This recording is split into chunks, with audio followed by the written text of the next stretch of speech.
अजून एक गोष्ट सांगायची आहे की हे जे मूळ स्वामी चरित्र सारामृत आहे यामध्ये इतकी डिटेल माहिती आहे की तुम्हाला अगदी एक एक अध्यायाची फलप्राप्ती काय आहे ते तुम्हाला सांगतं. आता श्री स्वामी चरित्र सारामृत अध्याय स्वरूपात काय काय फलप्राप्ती होते म्हणजे पहिला अध्याय वाचल्याने काय होतं, दुसरा अध्याय वाचल्याने काय होतं, तिसरा अध्याय वाचल्याने काय होतं, असे 21 अध्यायाचं वाचन केल्याने काय होतं हे तुम्ही बघू शकता. तुम्हाला हवं असेल तर तुम्ही इथे स्क्रीनशॉट सुद्धा काढून घेऊ शकता म्हणजे तुम्हाला लक्षात येईल की नक्की कोणता अध्याय वाचल्याने काय होतं. आणि जर का तुमचं एक काही कोणतं काही प्रॉब्लेम असेल, आता समजा तुमची तीर्थयात्रा घडत नाहीये किंवा तुमच्या मनाला सतत भीती वाटतेय, भक्ती नाही होते, अध्यात्मात तुमचं मन लागत नाहीये, तर तुम्ही त्या हिशोबाने त्या पद्धतीचा अध्याय तुम्ही दररोज वाचू शकता. आता अध्यात्मात तुमची भक्ती वाढत नाही, ओढ लागत नाही, तर 14वा अध्याय तुम्हाला वाचायचा आहे.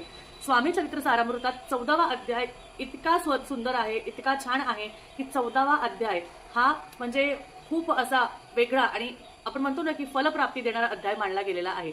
स्वामी चरित्र